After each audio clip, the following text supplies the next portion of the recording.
Pablo Escobar era filho de um pobre camponês, mas com apenas 35 anos de idade, já era um dos homens mais ricos de todo o mundo. Não teria problema algum em Pablo ser o homem mais rico do mundo, desde que ele tivesse conseguido essa façanha de forma honesta. Eu quero contar um pouco da vida luxuosa do rei da cocaína. Pablo foi um dos maiores narcotraficantes da história. Ele era chefe do cartel do Medellín, na Colômbia. Importando essa nota da Europa pra mim achar e chegar e contar. Mano, gira essa grafa, essa nota gira tipo Pablo Escobar. E você vai ter que anotar, vai ter que interpretar tudo que eu vou falar. E joga essa bunda pra cá, você sabe que dinheiro e nota nunca vai faltar. Eu chamei o Hirotin, tipo Madara e Obito, teus piores inimigos. Esses caras, mano, eu aniquilo. Essa vida, mano, tá difícil. Brilho no meu brinco, yeah. Essa bitch tá querendo cash.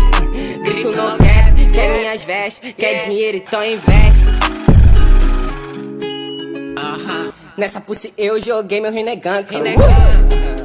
Foi mal, desculpa por ter pegado tua irmã. Foi mal mesmo, assim que as coisas fossem chamando a atenção sem fazer artimanha. Não ligo pra fama, minha elegância te encanta. Não bebo brama, só whisky bucana. De madruga sumo com essa planta fazendo fumaça, os vizinhos se espantam. E essa bitch que quer ir pra Bahama, eu uso Ken, ela usa Havaiana. E essa falsidade que nós não planta, e se no meu pescoço não vira lembrança. Organização criminosa que era sustentada pelo dinheiro do tráfico. Nascido no dia 1º de dezembro de 1949, Pablo foi assassinado por policiais em uma fuga um dia depois do seu aniversário, 1990. Importando essa nota da Europa pra mim achar e chegar e contar. Mano, eu giro essa grafa, essa nota gira tipo Pablo Escobar. E você vai ter que anotar, vai ter que interpretar tudo que eu vou falar. E joga essa bunda pra cá, você sabe que dinheiro e nota nunca vai faltar.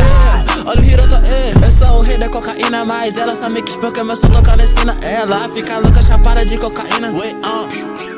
Cadê meu disco de platina? Eu não vou parar nem quando a gringa me olhar. Mercadoria na geladeira é o que não pode faltar. Droga transportada para todo lugar. Nem com Sharingan cê consegue me achar. E parou o beat porque presta atenção, otário. Cê não me acerta, né? Te vê o Sharingan.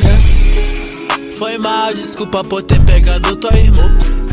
Eu nunca que fico parado por culpas. Você não é rico, não é MC Pose. Para com essas porra, eu tô roubando o close. Na minha garagem tem um Range Rover. Não uso magia, não sou black cover. Assunto é dinheiro, eu faço em dobro. iPhone 13 no meu bolso. Cê acha que eu virei um moço? No Band Lab eu vou virar sensei. Cê acha que isso aqui é fit A3? Enganei sua mente, disso eu já sei. Cê acha que é fácil porque não ensinei. Quando mais jovem, Escobar já se mostrava um cara que gostava Tá de bom, dinheiro velho, já fácil. chega, desliga essa Ele porra. roubava lápides antigas